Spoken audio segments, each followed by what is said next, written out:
Okay, we're live. We're here with Tom Coughlin, Matt Polka, and Patty Boyers. And it's very exciting to bring friends together from all coasts, including the Missouri coast. So yeah, we've got a great conversation planned for today. And I'm here somewhere too. I'm going to turn my camera on. There it is. I'm in the lower right, Ken Pyle here with ViodiTV. And we're going to talk about COVID-19 resources that the IEEE-USA, and I did not correct that image. I'm sorry about that, Tom. The IEEE-USA has, as well as ACA Connects, what they're doing with their members. And then we're going to go into a bit of a conversation about broadband and really pretty much anything we feel like, I suppose. Maybe the price of beef, where it's going. Patty can talk to that. So with that, there we go. We've got Tom, Matt, and Patty, Patricia Jo, as her formal name is. And we don't want to go there. What we want to do is go to Tom's presentation. Tom is going to talk to the efforts of IEEE-USA. And I've known Tom for a number of years. He's been a great volunteer, and that's one of the threads of this conversation today. We have three people who do an inordinate amount of volunteering work for their communities, and whether those communities are across the country, in the case of IEEE-USA, ACA Connects similarly, or in their community, the way Matt is doing some really cool volunteering with his church. And I want to talk to that later in the conversation, so remind me if I forget. But in the meantime, let's pull up Tom's presentation here. And I just have to hit the present menu. Tom, why don't you take it away and tell us about what IEEE-USA is doing? Sure. Well, first of all, IEEE-USA is part of IEEE, and IEEE is the largest technical professional organization in the world with over 400,000 members worldwide and hundreds of thousands of members in the U.S.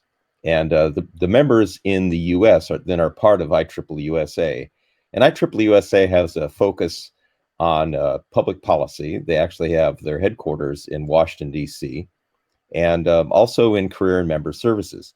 But I'm going to talk today a bit on things that IEEE-USA and IEEE overall have been doing in response to the COVID-19. So next slide, please.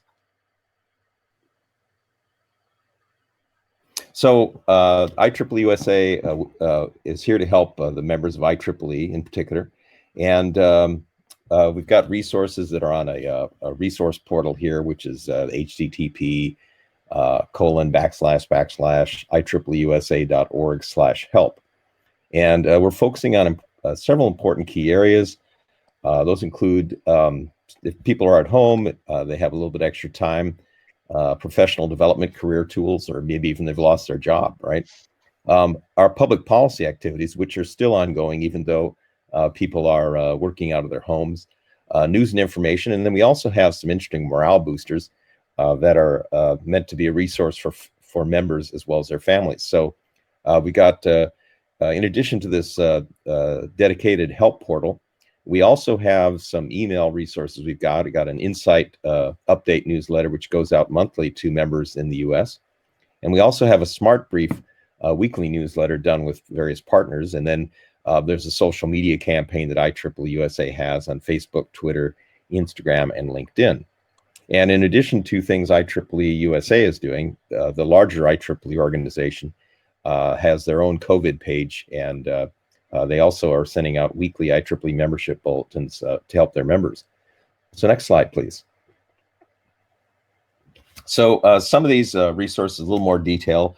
Here, IEEE-USA help page, latest news and resources to cope with COVID-19.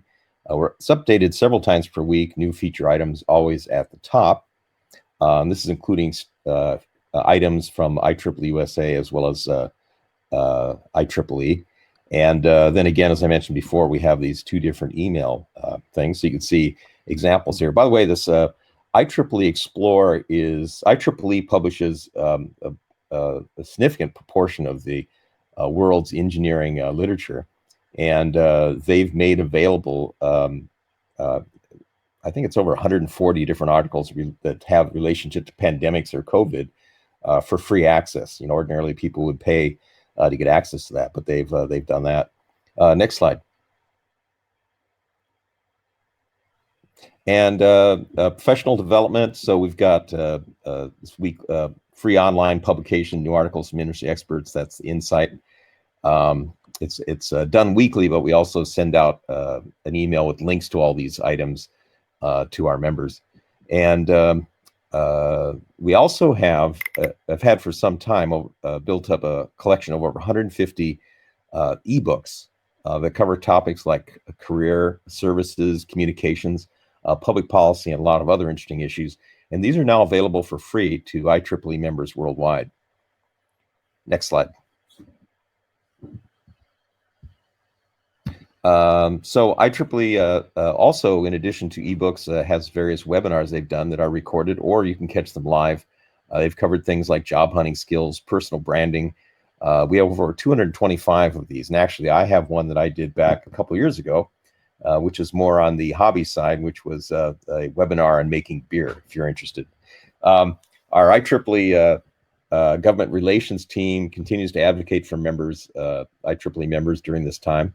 And our government relations director, Russ Harrison, who you can see there on the right, offers updates on things going on in Capitol Hill. You can see where he gave a talk not that long ago on the CARES Act and the small business loans that are available. There's a link there to that information. And then various recordings, video recordings have been done of things such as the IEEE-USA EVO 19 conference and past future leaders forums. We've got recordings of those now available on our YouTube page. There's that link there. Next slide. And career tools. We know that there are IEEE members who are at risk or have lost jobs. We've got various things that may be useful to those folks, one of which is the annual salary survey that we do. And we're offering IEEE members who lost their jobs, in particular, 5 free uses of the IEEE-USA salary calculator to see how they would do versus other people who took the survey. So get kind of a ranking, or say a woman, see if she's getting paid the same that men would get paid.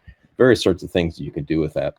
Also, for those who are contractors and consultants, the IEEE-USA has this consultant finder where people can look for various projects and gigs. They can upload a profile, making it easy for companies and clients to find them. There's the URL for that.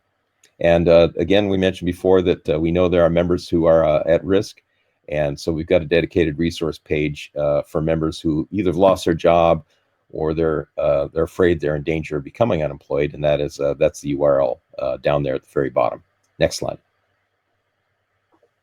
Also, we've got things that are just for fun. I mentioned before, for instance, my webinar on making beer.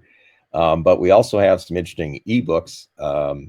Most of our ebooks are career and public policy topics, but we've got some more interesting lighter titles as well, including our engineering coloring book. It's not really for kids, it's for adults too.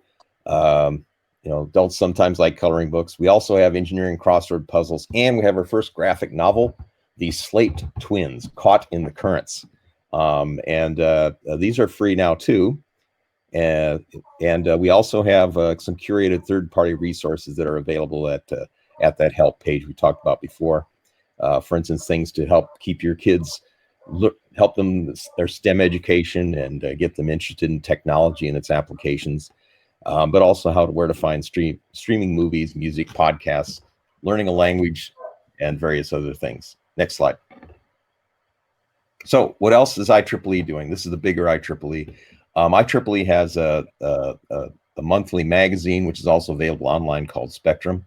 And there's a select archive of COVID-related resources that are on this bit.ly link you could see there. That's being updated weekly. There's also a general COVID-19 resource page.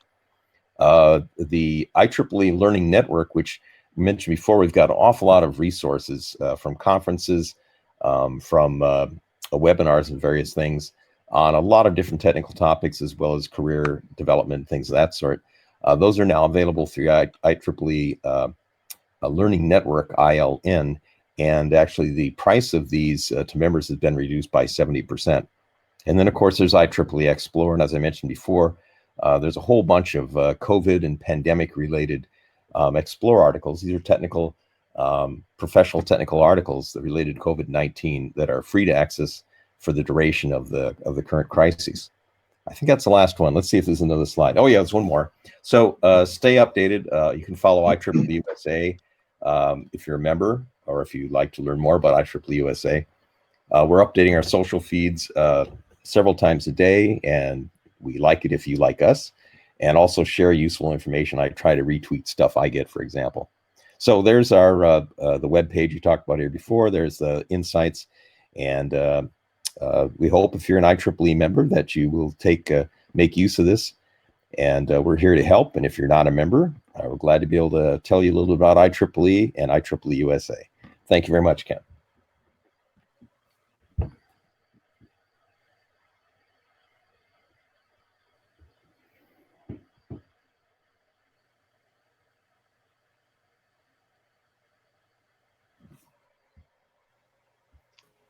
I'm on mute. So you're on mute. Great presentation, Tom. One of the things two takeaways. One takeaway, being an IEEE member, it's worth it just for the ebook alone, it sounds like.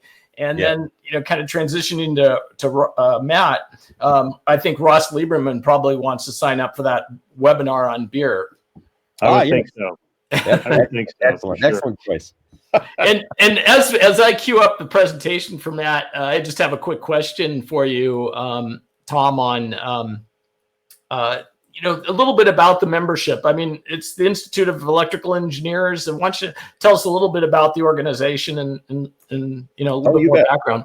Oh, I'd be glad to do that. Yeah, IEEE actually is the initial stand for the Institute of Electrical and Electronic Engineers. Though I think numbers I've seen is like only about 50% of the members are electronic or electrical engineers, and the rest of them are a whole bunch of other disciplines. My bachelor degree was in physics. And I've done a bunch of stuff on magnetic recording. That's my background, magnetic recording and storage. But there's people from a whole bunch of different disciplines. And the history of the organization is actually, this is one of the oldest technical engineering organizations in the world. It actually dates back to the American Institute of Electrical Engineers that was founded by a few folks that people have heard of, like Thomas Edison and Alexander Graham Bell. And they combined with another group which was the Institute of Radio Engineers, which was formed in the early 20th century, back around, if I remember right, 1963, to form a broader organization that covered all these disciplines and more. And like I say, we've got people who are involved in biology, people who are involved in physics, people that are in software.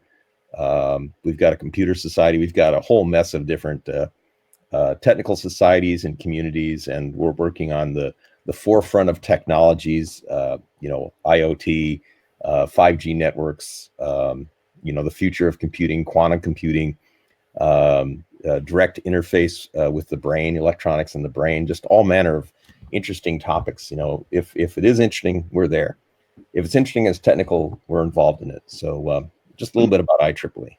Well, thank you, Tom. I appreciate that presentation. And clearly, Alexander Graham Bell was one of the pioneers of using electronics for communications. And yep. Matt Polka, your members have been doing that for a long, long time as well, primarily with video. So, Matt, why don't you tell us a little bit about what the ACA is for those members, maybe people who are IEEE-USA members, for instance, who might be watching the video. Tell us about ACA, and then tell us what your members are doing. Sure. Well, good to see you again, Ken. I think the last time you and I were together in person, we were in Las Vegas together at NCTC's Winter Educational Conference.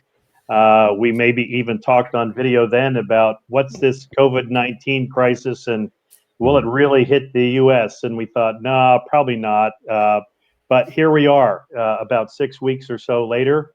We're all becoming quite accustomed to what is a new normal. Not only in business, but also in what we do at ACA Connects. We're an organization that's been around since 1993, representing the interests of smaller independent providers. First, we started out with small businesses in the cable industry, and then over time, as technology developed, that moved into both phone and now broadband, where we consider ourselves primarily broadband providers that also provide phone and internet service, as well as video service.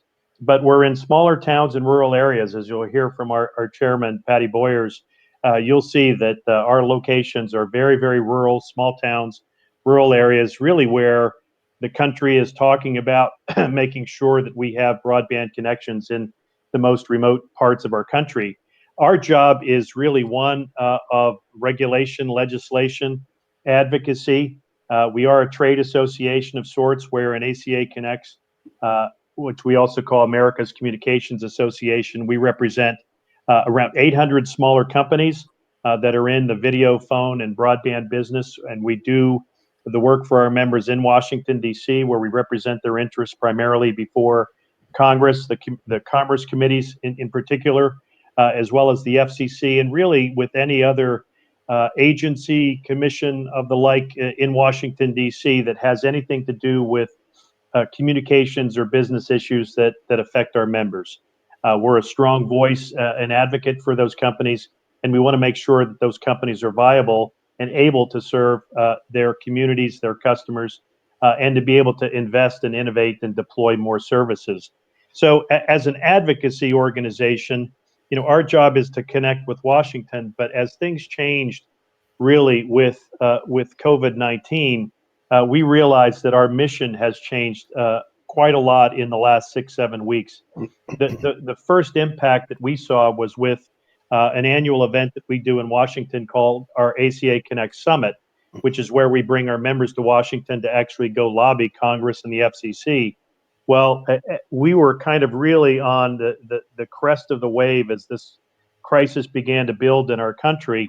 And we, unfortunately, at the time, we had to make the decision to reschedule the event and then actually cancel it because we saw how big this problem, this crisis, was going to be. So for us, we quickly realized that our job was going to have to be education, help to provide information, help to work with our members, find out their needs, and to communicate not only back and forth among the membership, but also with Washington, D.C. But one of the first goals that we set out for ourselves was to provide information that our members need to know and to have that updated for them on a daily basis. So we created a number of things. What you're seeing now is the headline page of what we call COVID-19 Central. And this is a daily email that we send to our members to provide news that they need to know about issues that are taking place. So as we go to the next slide, you can see that we also focus on a number of important events. Go ahead, Ken, if you get the chance. We also provide a number of important events for our members. We have provided webinars. We've provided discussions. We've had Chairman Pai from the FCC on a webinar. We've had congressmen. We've had our members come together to focus on best practices. As you can see, some of the things that we've announced this week, there was a webinar earlier today on the legal aspects of getting back to work and what employers need to know about before we get back to what is the new normal and what that new normal may be like. We also have what we call Zoom meetings with our members, where our members join us and our staff each week, several times a week. And basically, it's just a conversation where we're asking, hey, what's going on in your world and how can we best help you? In addition, we try to highlight a number of good stories. You can go to the next slide, Ken. And there have been so many. I mean, I think that has been one of the great things that we have learned throughout this crisis about what our members are doing and how they're really, truly helping not only keep Americans connected, but in this case, with Ryan Pitcher, one of our technicians from Atlantic Broadband, actually saving lives, literally, where he was able to do that one day while he was working and saw a nearby house fire and went into action to save 4 people that were inside that home. So many tremendous stories, and I think that's been one of the unsung things about the crisis, to see so many good things happening, not only from a business perspective and how we're connecting people that weren't connecting before, but also wonderful ways that our members are connecting with their communities. In addition, we knew that information was going to be so critical. You can go ahead, Ken, and that's why we created on our homepage a specific page to cover COVID-19 resources. You see the website link there, acaconnects.org/COVID-19, where within that site we have a number of very, very critical but up-to-date resources. Go to the next one, Ken, which is something that is important even today. This comes from our COVID-19 CARES Act stimulus page, where not only here through these buttons, but also below, there is a significant amount of information, government resources, et cetera, on where our members can find financial resources, primarily through the Small Business Administration Payroll Protection Program, the SBA's Economic Injury Disaster Loan Emergency Loan Program, something of which Patty, who you'll hear from here in a few minutes, just did a video for us on both of those programs and the success of her company. Many resources to say, look, we know you're busy, but the government is here actually to help, and there are ways that you can get that resource. Go to the next one. You'll see a picture of Patty doing a video outside of her home recently for us, and she'll have a lot more to say about what she does in her company. To the next slide, Ken, we have been able to feature, not only input from our staff at ACA Connects on important information. This blog that I had the opportunity to write here this week talks about there have to be 8 to 10 great stories of our members connecting with students and schools. And it is such a tremendous story that it's really something that we want to promote as widely as we can, because it's just so great to be able to toot the horn of our members. But you also hear directly from our members, such as I'm on Communications and how they're handling communications. Keep going, that's fine. The next slide, and I think it's the last one I have, although you may run the video behind us, is a number of PSAs that we have made available to our members. And you'll see the video here while I continue to talk. And we put these together with the help of one of our members, Frankfurt Plant Board in Frankfort, Kentucky, as well as one of our associate members, Via Media, that works with our members, to put together a short 30-second video that's available to our members to say, hey, we're here for you. We are committed to connecting our communities, to connecting you, and to be with you every step of the way. And so that's what we've been doing at ACA Connects, and we're very, very proud to do it. Matt, that's terrific. Let me stop sharing here. It's the blog post that you wrote, I think it was yesterday. Yes. About that balance. It touted the things your members are doing, but at the same time, making sure that as the government gets involved in these things, that they're doing so in a way that leverages the private investment and the private efforts that are already happening. Yeah, it's a really important point. And we can talk about this a little bit later if we transition to some policy issues. But our members have been committed to connecting their communities, investing, innovating, deploying for years now. And we believe that they were able to do so because of what we've been able to fight for at ACA Connects on their behalf over the years. And that is a lighter touch of regulation that has allowed them to receive access to capital and then use that capital in ways that are making a difference by way of deploying broadband further in their community. So unbeknownst to us, as this crisis has befallen all of us, when the time came for our country to leave the office and to go home and to be online every day, we were there ready to meet it because of what our members were able to do and because of a regulatory policy system that actually allowed them to do that, to recover their costs as they've built their networks. They've expanded their networks. They've been able to recover their costs, but also to meet this need. So we're very, very pleased, and we think that this is evidence of not only the right regulatory policy, but a job well done by our members. Well, and speaking of members, we have Patty, who could probably speak to this, what you just spoke of. She can probably is the poster child for it, because she and her husband brought cable TV where cable TV didn't exist, right? It was totally empty. And she has created something, and it's an amazing story. And Patty, why don't you tell us a little bit about BOYCOM Vision and how you got started, and then we'll talk a little bit about the COVID, how it's impacting you and so forth. But why don't you start with where you're at? Well, Southeast Missouri is a long way from the ocean, Ken.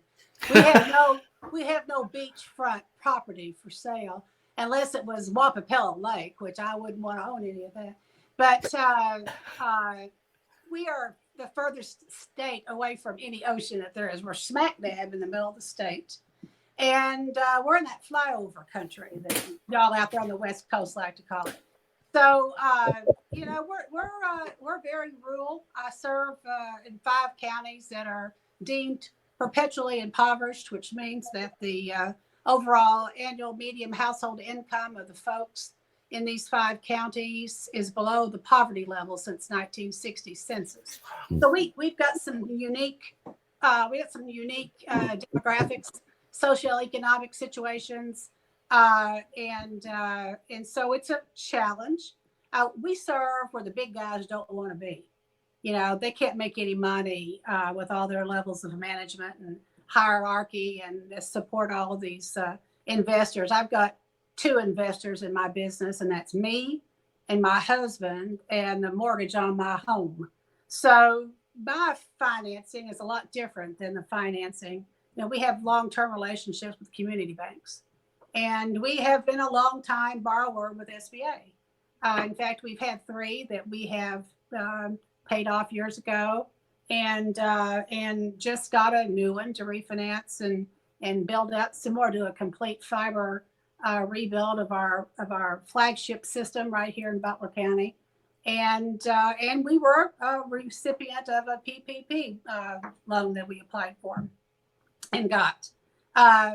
Those are, you know, SBA of all the government entities, and I have a USDA-RUS broadband loan as well, and SBA by far is the best if you can have a good government agency to partner up with. SBA is. They let you do your business. They let you conduct your business. And I can't say that for the rural utility services. In fact, don't get me going with that one, because I'd have to censor this, you know. I'm sure we're live and somebody's listening, and I really don't give a flying. But nonetheless, you know, we are first-time cable operators. We're first generation. Steve and I built our first system from scratch. And we just picked out a community like my house that didn't have cable. And that was 1992 or something? 1992. We'd been underground contractors for several years, since 1979. We'd worked for Southwestern Bell. We had a contract for cont'd back in those days, for GTE back in those days. And then we kind of morphed into the buried cable, and I had a master contract with Tri-X USA, of which we were the first underground fiber contractor for them. Did the very first fiber optic job in Michigan, tying Lansing in all the way to Detroit across Highway 69, what they call Grand River Highway. And, you know, Steve developed a hydraulic reel carrier that would roll the, you know, back in those days, you couldn't cut that fiber. Oh my God, the fiber, you couldn't splice fiber. I mean, there wasn't anything you could do in 1989 and 1990, because you cut that son again, you were in trouble, because it was incredibly expensive to, you know, the big jelly packs and all the crap that you had to have, and not that way anymore. You know, fiber's cheaper than coax now. So how things have changed. But so we had our feet big time wet in the underground business. In fact, we did had a boring division that did cross-country solid rock bores with dynamite in a big directional boring machines that would blow holes underneath the highway and pits for cross-country high-pressure gas mains and things like that. We did that simultaneously while we were burying cable in Michigan. And that's where we got our seed money to get cable to my house. And it just kind of morphed into BOYCOM. We started, you know, Steve started driving around, well, that house doesn't have cable. This house doesn't have cable. And so we came up with a whole system outside the city limits of Poplar Bluff. Was our first system that we built from scratch. That was in 1993. So the rest is history, my friend. We've just gotten to a business. My husband's a master plumber, and that's always been his, but he's kind of like Tammy Wynette. You know, she was a country singer, but she always kept her cosmetology license. That's right, she did. In case she had to go back to the beauty shop to make a living. So Steve, to this day, keeps his plumbing license hanging on the wall. Well, But, there's something in common there. A lot of people say the internet is as essential as plumbing these days. Well, I would So- say it's probably more essential. I can't get Steve to plumb. Haven't been able to for 25 years. I have to call somebody. But he can do it if he had to. But and we've always been the cattle business too. My dad farmed and we raised cattle when I was a kid, and Steve's dad raised cattle, and so we've always raised cattle. Raised a big garden. It is an incredibly rural life that we live. But all these people talking about going back to nature, buddy, we've already been there. So I've been preparing for COVID-19 all my life, I guess. Well, and there's a picture of some of your girls, I think you said. Yep. Those are my yearling heifers that have just had their first baby calves. And I think this picture here, I think this one would be an interesting one for you to speak to. It looks like he's from Mars. Oh my gosh, that's Billy Hudson, one of our fiber techs. Early on, and we've been able to get some PPE equipment now that we have. But early on, the president made his speech on that Monday. What was it, the 15th or 14th of March? And the very next day, we had our meeting, and we closed our front door, and we decided that because I don't run a deep bench. I don't have 2,500 or 3,500 employees. I got 17, and that counts me and Steve. And so if I've got one quarterback and he gets sick, buddy, I'm in trouble. So we were mostly worried about keeping our employees safe, and so we closed our front door, and we initiated an outside policy for the guys and inside policy for the girls. And then I also initiated what I called the ped/pole to the porch policy. And that's something that we have learned that we can do. About 95%, that's Billy again, about 95% of our installs we can do from the ped and the porch, except our fiber to the home installs, which was what Billy was all suited up for. Gamma Laboratories, which is an independent lab that operates under the Quest label here in town, was just getting ready to get started with their COVID-19 testing. Very first lab in town. And their CEO and all of their upper echelon people were being sent home to work.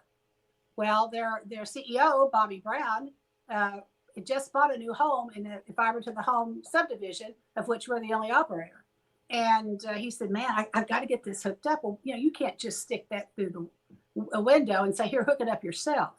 So, there's no way to sit in the driveway and step somebody through.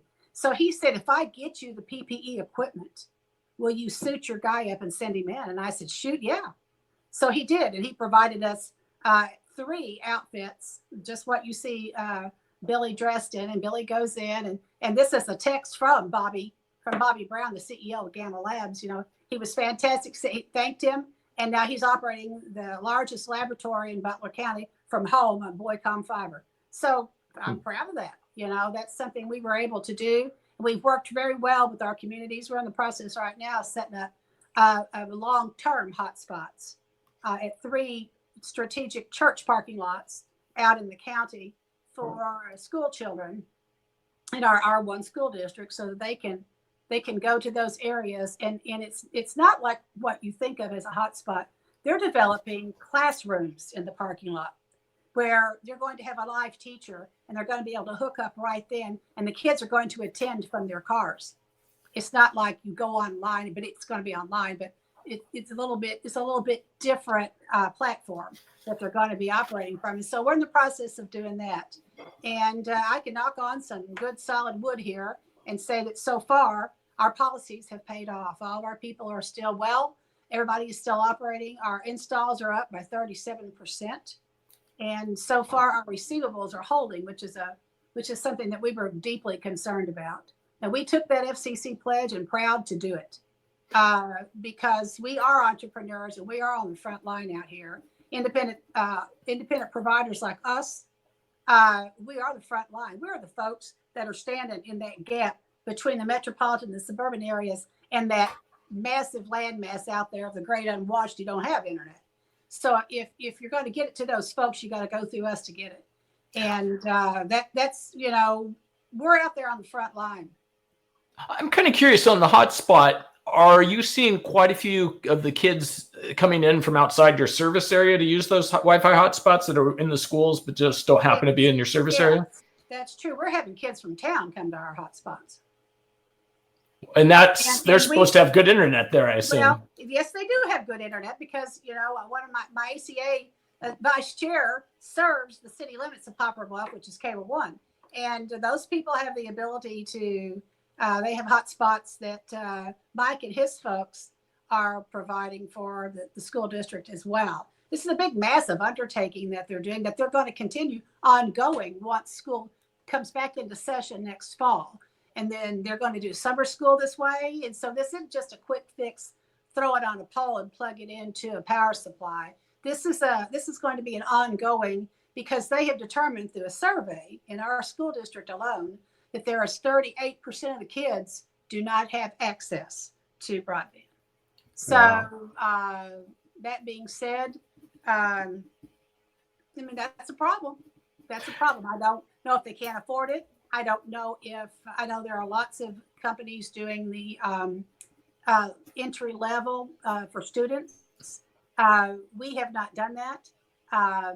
We have been able to reach out and provide some scholarships for some families to have internet. We've done that on a case by case basis of folks that we know can't pay for it and won't ever be able to pay for it. Even at an entry level, we just went and turned them on for 60 days. So we're not broadcasting that, but we're doing it for our customers and our future customers. Maybe somebody will get their job back and we can help them do that. But in the meantime, we're just being creative. We're trying to be creative. But our network, I'm telling you what, has seen a 70% increase. Wow.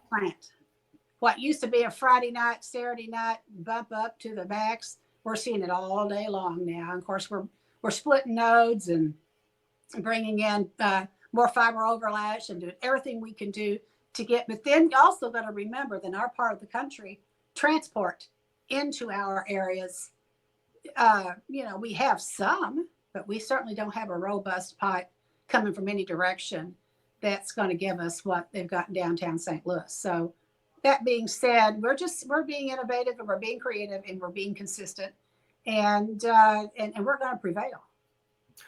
Oh, that's a terrific overview, Patty, and gave me several questions. And I don't want to make me, monopolize the questioning. So if anyone has a question, please jump in. But one thing you touched upon, and for those people who aren't familiar with it, and obviously you or Matt can address this, but the Keep America Connected pledge.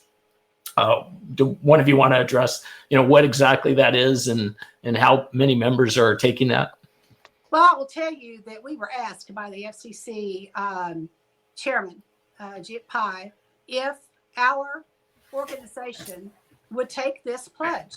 And that pledge was not to have late fees, not to disconnect people for non-pay, and for 60 days. The pledge was 6 days. Matt, jump in here if I screw this up. And to take off any throttling and any kind of turn everything up wide open so that everybody that needed it could get the service. And BOYCOM Cablevision was right there on the spot, first one to sign up, and I have no problem doing that but I know a lot of these other companies have a lot bigger concern. They got more investors, other people like that, but everybody has come around. ACA supported it. And everybody's living it. And I will tell you that just in late fees alone, it's a substantial hit in 30 days time. There's a lot of people in our system that could pay for 14, 15 months of service every 12 months because they have all the late fees. But I guess that's their economic way of life. And then the not disconnecting for non-pays, those kinds of situations. We all pledged not to do that. And it's holding. And it's been successful, I think. Matt, what do you think? Patty, you're right on target. Everything you said about the pledge is correct. We've had of our 800 members, we've had several hundred. I don't even know the number because it's such a large number that have taken the pledge, which, as Patty outlined, talks about late fees, no disconnects, no throttling, taking away data caps, things of that nature. But what has been really so gratifying to see is whether our member companies actually, said, "I will take the pledge," so to speak. It doesn't mean that the others didn't, and it doesn't mean that the others aren't serving their communities. They were doing that before, and this crisis has really brought our members and their customers and their communities together in ways that, as I say, when you read the stories in our COVID-19 Central or our daily media sweep that's produced by Ted Hearn, our VP of Communications, you see the stories of what our members are doing to connect. I mean, literally working with schools to make students, to make broadband available to students that never did have it before, as Patty talked about.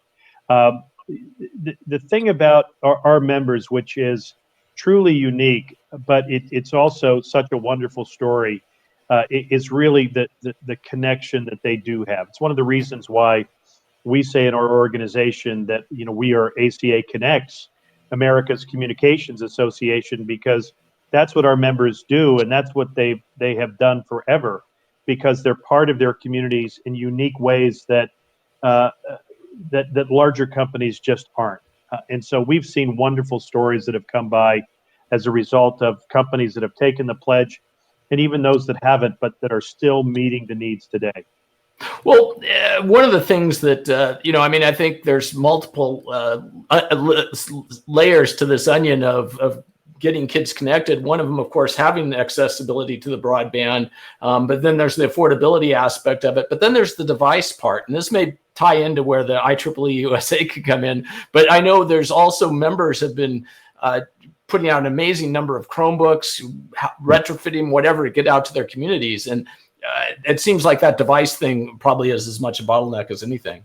And we're making strides. I mean, as a result of this crisis, you have our member companies as broadband providers all across the country now working with school districts to say, what's it going to take for us to get Chromebooks or get laptops or get iPads or whatever to make available to students now, because they need it, because they're home now.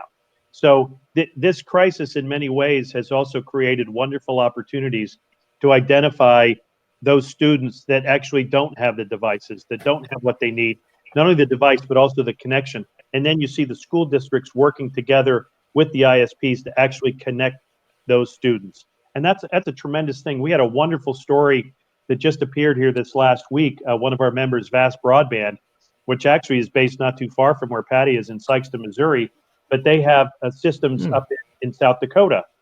In South Dakota Broadcasting, public broadcasting, just did a story that we published in our communications as well about a South Dakota University professor who, frankly, was using her phone, LTE, et cetera, to try to connect with her students. Just couldn't do it. Fast Broadband came in, connected the professor. She has connections to all of her students.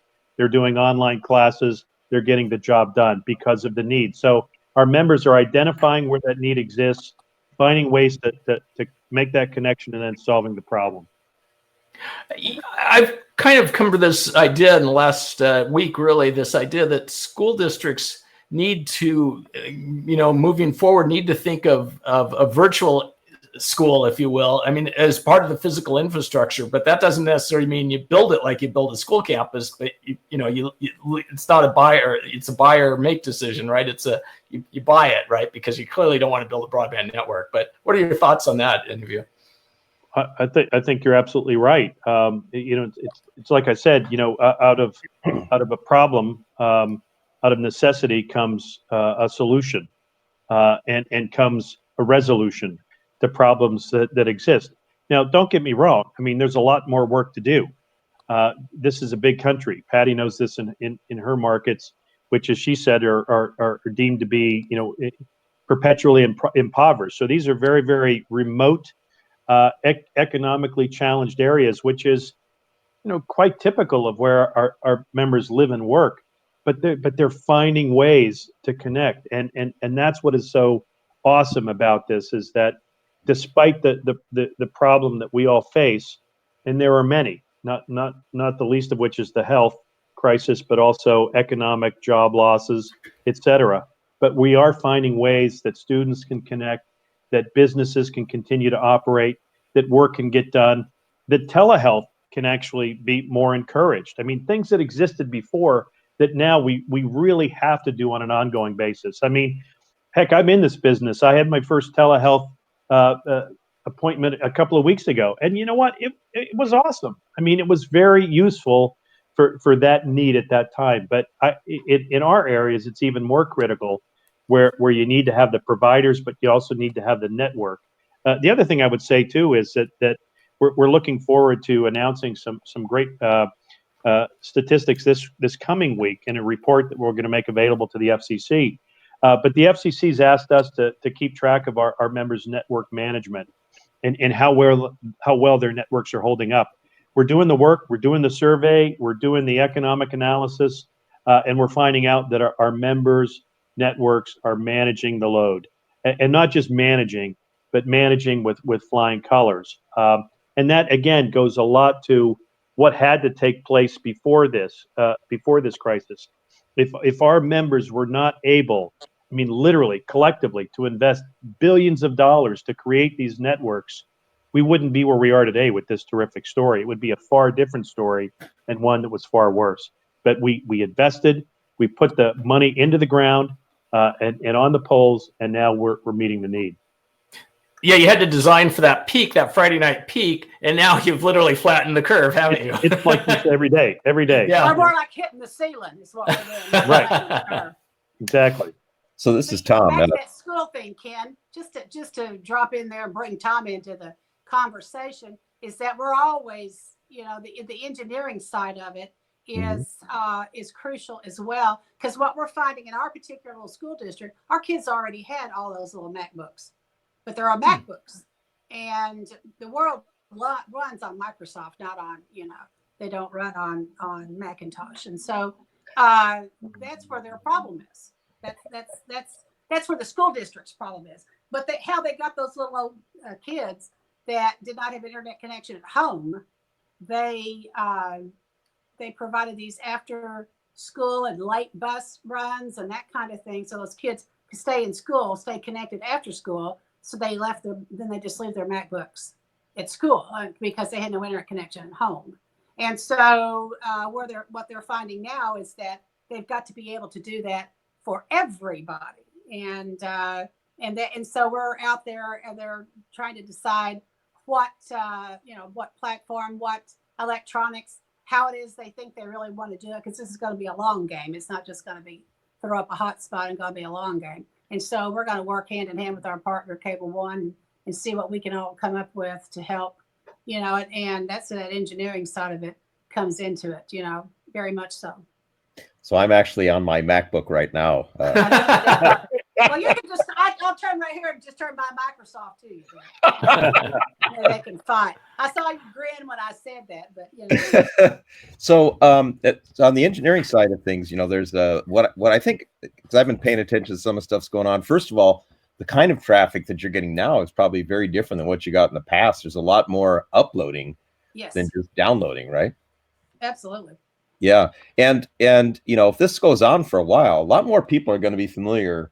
First of all, it is amazing that the infrastructure has stood up to provide what it's provided so far. And, I think we're going to end up working a lot of bugs out of the remote conferencing and interaction capability, because we've got to. More and more people are going to be familiar with these tools. And I would project that if this goes on for very long, that it is going to fundamentally change the way that people do many things that they do today in person. There'll be a lot more capability, a lot more familiarity and comfort with doing online interactions, and using video, or perhaps even, if as bandwidth capabilities go up, virtual reality, artificial reality, where it can seem like you're actually in the room with somebody potentially. So I think this is going to be very interesting. This is going to, in a sense, it is leading to a greater use of communication to solve physical issues. My wife's actually a school nurse, and one of the things she was talking about, first of all, last night, her school district made a decision. They weren't going to go back to physical school before the end of this year, right? They only had a few weeks left. But when they do go back, it's like, if you're going to do social distancing in a school, how are you going to do that? I actually thought that idea of having a place, if the weather permits it, for kids to go outside drive up someplace and do it. It was an interesting idea, but Yeah. we're going to have to use these kind of the technical tools we've got to get around some of the issues we've got. If we continue to have this kind of crisis and the pandemic issues, to be able to resolve that, and the technology is the way we're going to do it. One of the things you mentioned, the virtual reality and the Matt, I noticed the organization you're a board member of, and you can talk to that organization. But this is a problem. I'm a tabber. I end up seeing a link, and I think it's interesting. And there was a very good article about surviving the pandemic. And one of the things, the article was on Zoom burnout, and the idea of you get exhausted at the end of the day. And one of the thesis behind this article is you need to stand up. You need to actually, your body's part of it. And I noticed Ajit Pai on a webinar a couple of weeks ago, he was standing up with his big Reese's mug. But it gets to your point, Tom, about this idea of being able to interact kind of in real world manner. Mm-hmm. Yeah, I think it's going to be, after this, I think it's going to be more of a trend. We're actually going to be more dependent upon these electronic communication technologies after this is over than we ever were before, I think. I agree. I think that's right, Ken and Tom. And there's value. There's tremendous value that we're all obtaining from the use of these means, which great minds have created, which people like Patty have built by way of the networks, et cetera. I do hope we can come back to some measure of normalcy where we can interact. I know I have, and Patty too, because she's been with me on a lot of trips and vice versa. There's nothing better for me in what I do than to get out and to see our members in the communities where they live and work, and to talk to them about their communities, their culture, and how they're so much of the fabric of the community. So I miss it. I haven't been on a plane since the end of February, which for me is like forever. And I don't know when I'll get back on one. It could be quite some time, but I do hold out hope that we'll all have the chance to get back together, and I'll get have the chance to visit our members again, because it's tremendous. I've been to Patty's place. I've been in on her farm, and it is a tremendous place to visit. So I want to definitely get back there and to our members as well. Well, I'm just a lot more impressive in person. What's impressive is the operation you're running there. How many cattle do you have, did you say? We've got 125 mama cows, which we do a cow-calf operation, which means that we have a herd of female cows that have calves every year. And so we run registered bulls and run our cattle, and then we keep the heifer calves and we sell the steers. We also have a little side deal of we do deep freeze beef, and we feed, no pun intended, that division of our beef operation. We feed that with the heifers that we have on full feed, and then they go through a process and get checked by the vet, and if they're not appropriate for breeding, then they get slapped in that, get 100 days worth of finishing feed, and off to the butcher they go. So I haven't purchased beef in I think about 27 years. We raise our own beef cattle, and all of our family, we feed our family, and we feed our employees. Right now we're feeding our employees. So it's that's something that we can do. I enjoy the cattle business. Steve, we aren't too far logistically from the golf course here in Poplar Bluff, the premier golf course. And we'll drive through it, on our way out to the farm, pulling a cattle trailer, or I'll be following Steve on the tractor with the bush hog or something like that. And we'll wave at all of our buddies on the city council and all that BS. And they'll say to us the next week, "Oh my God, we can't believe you had to work Saturday. You should have been out playing golf." And I'll say, "What in the hell are you talking about? That's the biggest waste of a good pasture is a golf course." I'm just telling you. You think about how many cattle you can put in Missouri now. In Missouri, it's 2.5 acres for a cow-calf operation. You could put a lot of cattle on that daggum golf course. Now, it would be work if we had to play golf. That's work. we're having fun. That's our enjoyment. That keeps us as young as we can possibly be. But we enjoy the cattle business. You know, and that's one of the things I enjoy about the ACA members and companies like yours, Patty, because you are so close to reality. I mean, we're so sheltered in the big cities. Pardon? We are reality. You are, and you have to be clever, right? You don't have, the Best Buy down the street or Target or whatever, right? Yeah, it's exactly right. You know, the thing about it is, Ken, and I say this in jest, but in all seriousness, whenever you spend your life on a tightrope without a net, you learn how to keep your butt up on that wire. And that's what Tom, he told you, Tom, you were going to love me. I told you that. If you keep your ass on the wire, that's all I can say. Because was that an FCC word?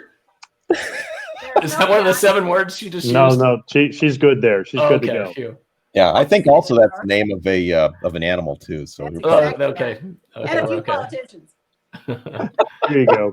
I'm one of the few people still monitoring it, I think, these days. But well, I really appreciate everyone being on this call today. I mean, do you have any closing comments? Anything we're missing? I mean, there's a lot of stuff we could continue talking about, but I don't. It's 5:30, I know, in Pittsburgh, I think, something like that. Well, go ahead. Matt. No, you're the boss. Go right ahead. I'm really not the boss, but I am having a good time as the chair of ACA. I know that poor old Matt really wonders what's going to come out of my mouth. He's getting a little more comfortable with it, but because he knows there's not a whole heck he can do about it. But Nope. I am enjoying it. It is a challenge. I'm only the second woman to ever chair this organization. Colleen, I guess, being the first, huh? Right, You're the right. second. Yeah, Wow. Colleen was the first, and I'm surrounded by a bunch of balding white guys.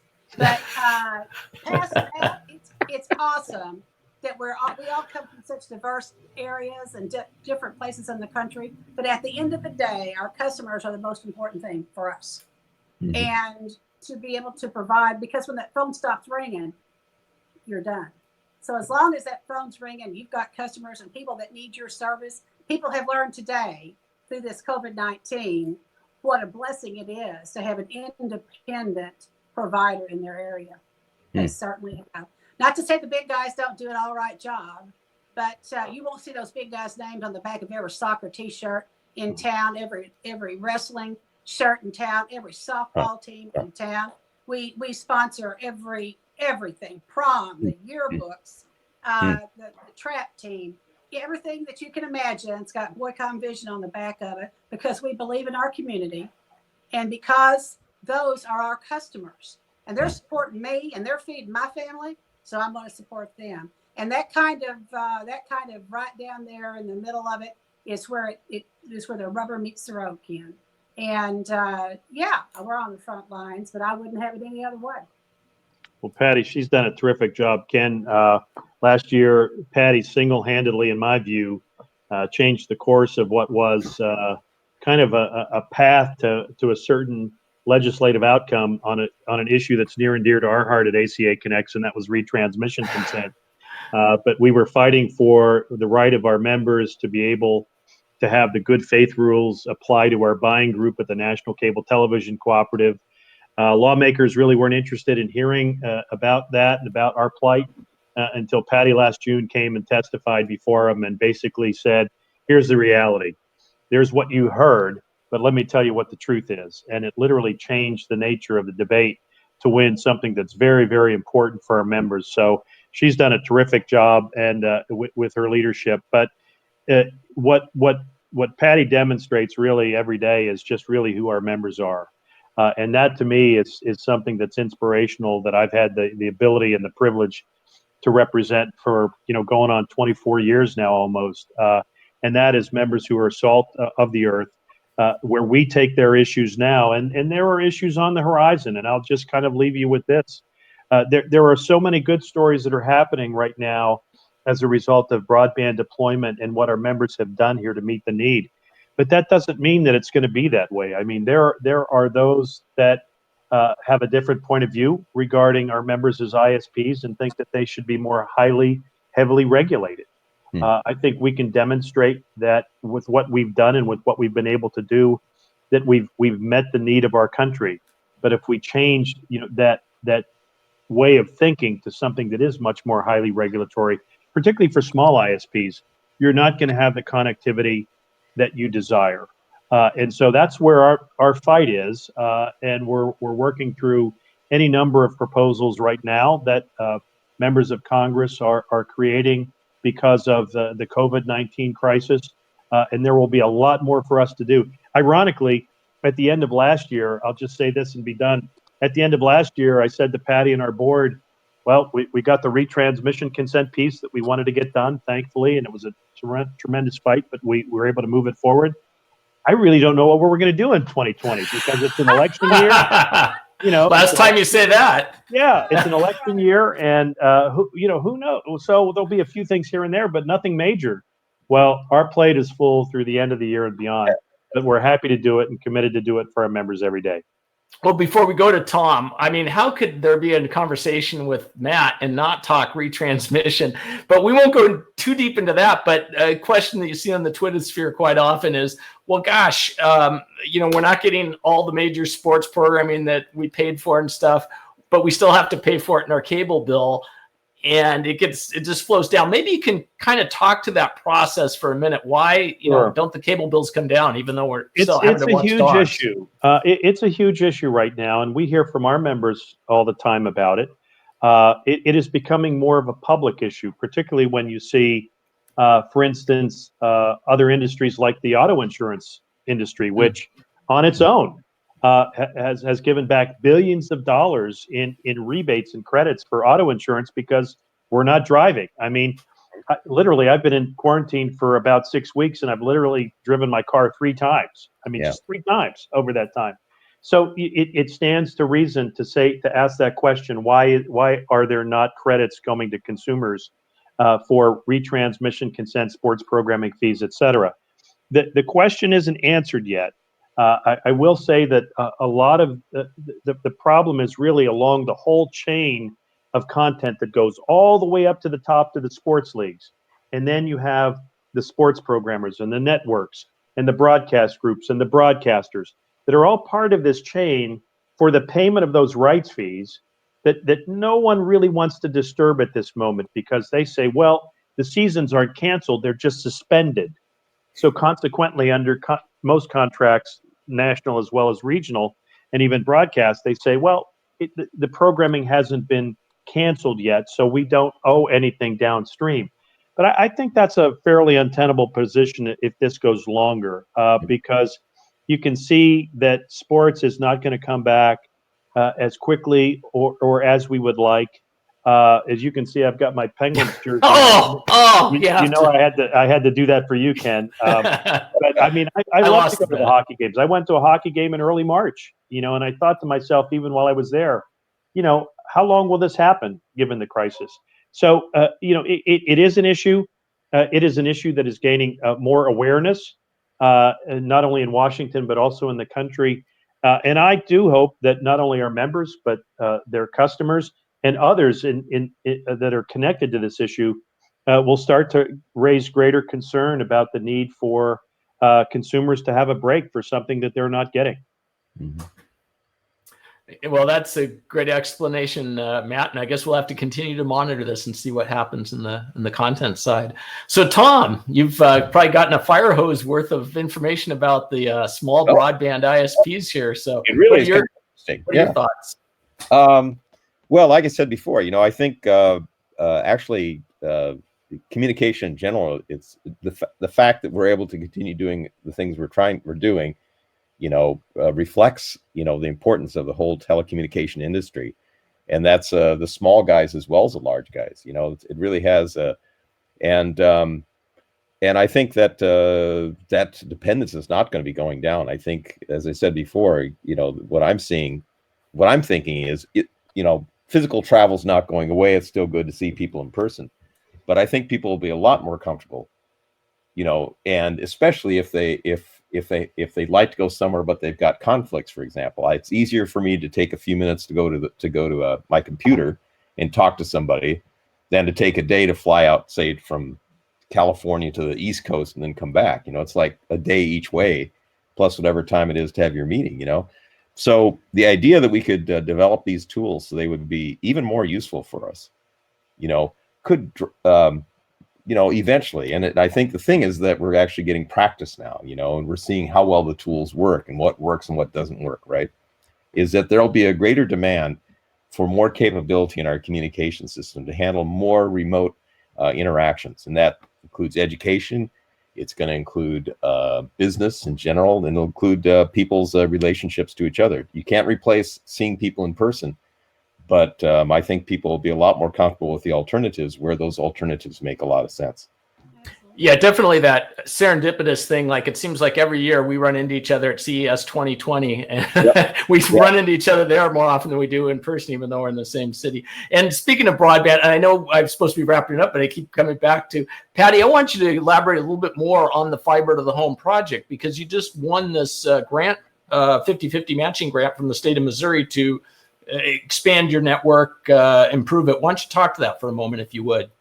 Well, Ken, you know that a lot of the areas that are not served or have what they determine to be unserved based on speeds, all of it's in the rural areas, and it's simply because there are the homes per mile passed, or like they say in Canada, that the poles per home passed. How many poles does it take to get to your house? I mean, you're out here in areas that are very remote, very impoverished, and very remote.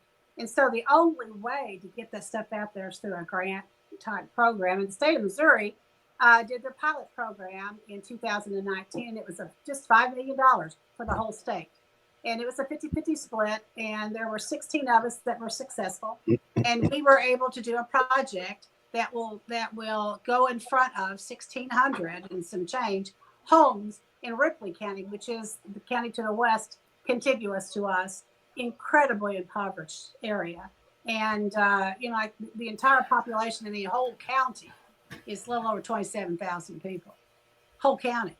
Wow. So it's homes are very far apart. They can't afford it, and so that's where we're going to spend our $325,000. We got half of it's from the state and half it's from my back pocket.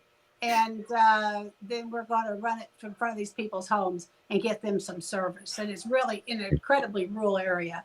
To speak to that, the state of Missouri will have another program next year and a program after that. And I truly believe that getting this money in the hands of the states and then letting the states make those determinations is by far a more efficient way of doling out this money. And because the states know where their areas are much better than the federal government. So I'm looking, a lot of more states are doing that, and it's all coming down from the federal government, and the states are doling it out. And we were very appreciative to be a recipient, and we intend to invest the state of Missouri's money wisely. Excellent. Well, it sounds like it's an incredibly efficient operation. It sounds like $200 a home or something is the investment, and which is incredibly low relative to a lot of these projects. So Patty, thank you. That's because we've got a real narrow, we don't have a lot of right. So that being said, but in closing, I don't know what it is that's buzzing, but it must be the cocktail hour on my cell phone's going off saying it's time to have a cocktail. But our industry as a whole, especially the rural and the smaller providers, Kim, we've done so much for so long with so little. We are absolutely qualified to do everything with nothing at all. And I do believe that's what we're doing. Is that not right, Matt? We're absolutely true. One of the most I've never in all my life encountered such an industry that as soon as you get that first piece of equipment out of that box after a UPS arrives, it's obsolete. And it's time to, there's so much change and so much upkeep and so much rolling out. And we've got this 5G thing ahead of us, and there's just a lot of things. I never knew a little farm girl would end up in the cable TV business, but here I am. Well, excellent way to end the conversation. It looks like Matt's being called away for dinner, so it's probably time to end it. That noticeable. Sorry. No, I think that's great. It's supposed to be a conversation. So I will get this online and get tags. I want to mention 2 things upcoming. Smart Driving Car Summit on Monday, which I'm helping with, which is autonomous vehicles. So if you want to know, it's always entertaining. Alan Kornhauser from Princeton is hosting it, and he is formerly from Pittsburgh, Matt, so you'll like this guy. And then next Friday on the same BAT channel, we've got Shirley Bloomfield and Tanya Sullivan. Tanya Sullivan will be talking virtual governance, and they just had their virtual legislative session. So I want to find out how that went. So kind of building on this theme. So I'm going to hit the end stream button here, and then